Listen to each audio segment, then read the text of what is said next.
অসম মেঘালয় সীমান্তে ফের উত্তেজনা, প্রতিবাদে সামিল সহস্রাধিক শ্রমিক ক্ষুদ্র ব্যবসায়ী। শ্রমিক ক্ষুদ্র ব্যবসায়ীদের প্রতিবাদে উত্তাল হাটশিঙ্গিমারি। মেঘালয়ের সঙ্গে অসহযোগ আন্দোলনের ডাক দিল আমশু। এখানেই শেষ নয়, প্রতিবেশী মেঘালয়ের সঙ্গে অর্থনৈতিক অবরোধের সিদ্ধান্ত আমশুর। দক্ষিণ শালমারা মানকাচর জেলা আমশু বৃহস্পতিবার একথা ঘোষণা করে। এবার থেকে অসমের কোনো সামগ্রী যাবে না মেঘালয়ের গারো পাহাড়ে। গারো পাহাড়ের কোনো সামগ্রী কিনবেন না অসমের ব্যবসায়ীরা। আমি আমসুয়ে মেমোরেন্ডাম দিছে, আমার জেলা বিভিন্ন দল সংগঠনে মেমোরেন্ডাম দিছে, আজিলৈকে সমস্যা সমাধান হোৱা নাই। আৰু আমি ভাবিছো যে সমস্যা অনাগত দিনতো সমাধান নহব, কাৰণ মেঘালয় চৰকাৰ আজিলৈকে এইটো মূৰ পাতি লোৱা নাই। সমস্যাটো তো কোনো ৰেছপন্স দিয়া নাই।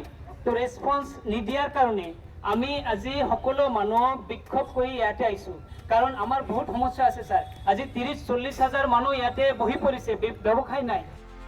অসমের ব্যবসায়ীদের কাছ থেকে কোনো কারণ ছাড়াই জরিমানা আদায় করা হয় মেঘালয়ে। এখানেই শেষ নয়, অসমের শ্রমিক ক্ষুদ্র ব্যবসায়ীদের উপর মেঘালয়ের বিভিন্ন সংগঠনের অত্যাচারের পরিপ্রেক্ষিতে এই সিদ্ধান্ত নেওয়া হয়েছে। গত 9 জানুয়ারি থেকে অসমের শ্রমিক ক্ষুদ্র ব্যবসায়ীদের প্রবেশ আটকে রেখেছে মেঘালয়। শুধু গারো শ্রমিক ব্যবসায়ীরাই যেতে পারছেন। এই পরিস্থিতিতে হাটশিঙ্গিমারি জেলাশাসকের কার্যালয় ঘেরাও করেন সহস্রাধিক শ্রমিক ক্ষুদ্র ব্যবসায়ী তথা আমশু সদস্য কর্মকর্তারা। সমস্যা সমাধানের দাবিতে ছিল এই ঘেরাও কর্মসূচি।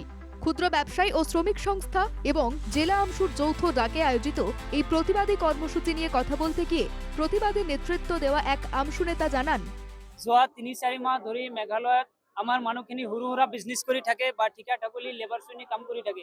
এই মানুহখিনিক মেঘালয়ৰ NGOৰ নাম লৈ বা জিএছৰ নাম লৈ গুণ্ডাগিৰি কৰি লুটপাট কৰি সিহঁতৰ পৰা পইচা লৈ থাকে, মাৰপিট কৰি থাকে, দোকান কৰিবলৈ নিদিব বুলি সিহঁতে ডিক্লেয়াৰ কৰি থাকে, যে নন ট্ৰাইবেল মানুহক মেঘালয়ত সোমাবলৈ নিদিও সিহঁতে ডিক্লেয়াৰ কৰি থাকে। গতিকে এই যে ঘটনা আজি 3-4 মাহ ধৰি চলি আছে, এই বিষয়ত আমি আমাৰ জিলা আয়ুক্তক মেমোৰেণ্ডাম দিছো, বিভিন্ন দল সংগঠনে দিছে, কাৰ্যসূচীও লৈছিলে। আজি আমি বিক্ষোভ কাৰ্যসূচী লৈছো। আমাৰ আজিৰ পৰা আমি অৰ্থনৈতিক অৱৰোধ মেঘালয়ৰ লগত ঘোষণা কৰিছো ইতিমধ্যে। উল্লেখ্য, গত 3-4 মাস থেকেই এই সমস্যা চলছে।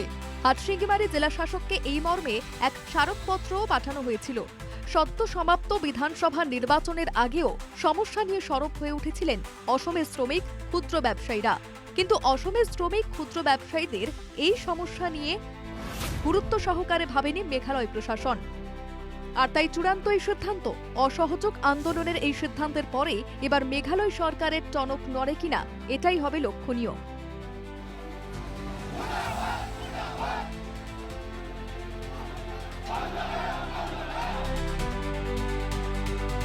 ক্যামেরায় রশিদুলের সঙ্গে মানকাচর থেকে কবির মণ্ডল, NK টিভি বাংলা।